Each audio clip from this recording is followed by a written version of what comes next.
সাথে আমার একটা কথা ছিল। বলো। পরশু আমার আর হ্যারির এনগেজমেন্ট। কি কি বললে? হ্যারির সাথে এনগেজমেন্ট? না, তোমার এত বড় স্পর্ধা, তুমি আমার মুখের উপরেই কথা বলো।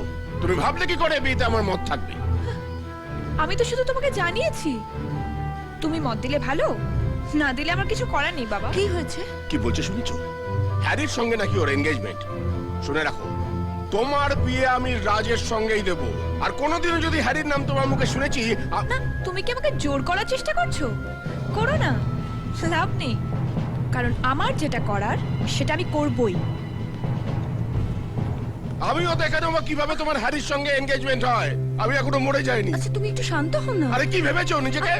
মাতব্বর, ওর বিয়ে যদি আমি রাজের সঙ্গে না দিই তাহলে আমার নাম রঞ্জিত ব্যানার্জি নয়। যদি সেটা করতে চান তাহলে মস্ত বড় ভুল হবে কাকাবাবু। কি বলতে চাইছো তুমি? অ্যানাকে জোর করতে গেলে হিতে বিপরীত হবে। ও খুব জেদি। জোর করে বাধা দিয়ে ওর জেদ বাড়িয়ে দেবেন না। ও যেটা করতে চায় সেটাই ওকে করতে দিন। আরে দে না, দে দে বল মি আমাদের ফোন দিন, দেখো না তো দেন। আরে কি হয়েছে কি? কার ফোন? দাদা তাই? ধ্যাৎ, হ্যালো মারবো। রাজু, কেমন আছিস বাবা? তোমার জন্য খুব মন কেমন করছে মা। কতদিন তোমায় দেখিনি। কেমন আছো তুমি? খুব ভালো। তোর বিয়ে তোর জন্যই ব্যস্ত। ও হ্যাঁ, ভালো কথা। অ্যানাকে জিজ্ঞেস করিস তো বিয়েতে ওর জন্য কি বেনারসি কিনবো, লাল না অন্য রঙের? আমি সব জেনে নেবো অ্যানার কাছ থেকে। ওর কি রঙে বেনারসি পছন্দ, কেমন সাজতে ভালোবাসে, আমি সব জেনে আসবো। আমি আসছি মা, আমি তোমার কাছে ফিরে আসছি। ফিরে আসছিস? খুব ভালো হলো।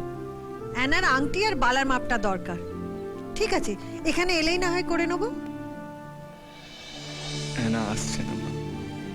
আসছে না মানে? না না মা, আসলে অ্যানার আসার খুবই ইচ্ছে ছিল। আমি ওকে সঙ্গে নিচ্ছি না।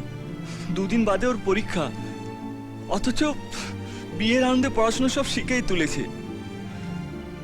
আমি এখানে আছি বলে আরো বেশি পড়ছে না। তুমি তো জানো ও কত ছেলে মানুষ। তোর গলাটা অমন লাগছে কেন বাবা? অ্যানাকে ছেড়ে চলে যাব তো, তাই একটু কষ্ট হচ্ছে। তোমার বৌমাকে আমি বড্ড বেশি ভালোবাসি। হ্যালো হ্যালো, আকের তালে কোমর দোলে খুশিতে নাচে মন। আজ বাজা কাছর জমা আসর থাকবে মা আর কতক্ষণ।